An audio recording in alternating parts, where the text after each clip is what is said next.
But the Prime Minister does have a role. I mean, the one thing a government must do, certainly a federal government, its prime responsibility is to provide the security of its people. And when you have tensions, racial tensions, and really ugly tensions in the ways that we've seen them in Australia, and certainly that Monday after the Hamas incident, the Prime Minister must play the lead role. He is the person to calm those flames, to put out any smouldering coals that might be there, because the ignition of those in a nation such as ours, or any democracy, the sacred canons of our democracy are about freedom, freedom of speech, respect and tolerance. You can talk about those things, but unless you make those things happen, they are just words, and we can't just be a nation of words. We have to act on those. I mean, for example, Alexandra, if I went down the street now and I dragged you with me, I'll drag you down with me, and we went down and we held placards that said, kill, I don't know, who will we kill? We could gas. Don't say it. Just a fictional creation. We're going to gas a fictional creation. A fictional nation. And we said, gas them, kill them. We will keep attacking them, not just now, but forever. They're terrible people. I would expect we have to follow international law, as the Prime Minister talks about, but we also have tools locally to deal with these things. And that's where these issues are. They're local. I would be very surprised if I didn't get pulled off the street pretty quickly by police and taken down to the local station. And I would expect to be charged with any range of charges, I don't even know, hatred, disturbing the peace, threats to kill even. I mean, I would expect that. In fact, I'd be quite shocked if I behaved in such a way and called for such things and action wasn't taken. So we do have the tools locally to deal with these tensions and the ugliness, and they are physical, not just in word. And I think we need to be very careful, and the Prime Minister has the lead role in calming the nation and reminding it of those sacred canons of freedom, of tolerance, of respect.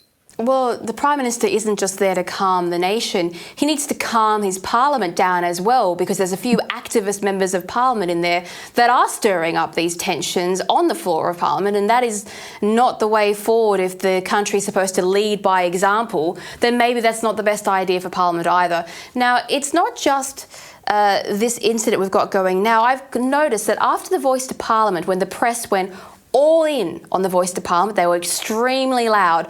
They've seemed to be a little bit, they don't really want to weigh into this argument, because I think they're frightened they'll lose clicks, they'll lose subscriptions, they don't want to divide their audience, and so they're not really pressuring the politicians, not pressuring the Prime Minister, they're not even pressuring the police to do more. They're just sort of staying out of it.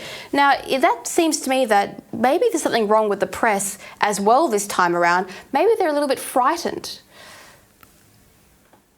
Well, I think there is a real fear in all of this, because we have a side in this ugliness that is making its presence felt, and that's not by chance. And there is a physical element to it, and it is a fear.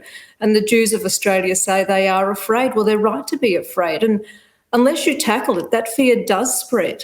If you leave a weed to grow in your garden and you don't deal with that straight away, it will spread. You'll have 100 weeds next week and the week after. So you do have to deal with this. And the media, you're right, does play a role. I mean, I couldn't help but notice Greta Thunberg Thunberg, however you pronounce it, getting involved in this debate as well. So even the climate cool kids have decided that maybe this is the next cool issue. I don't think it is, but I can't help but think, and when you see the images of hundreds of thousands of people on the streets, there's become an acceptance, or it's the next cool thing to follow. I can't believe that it is.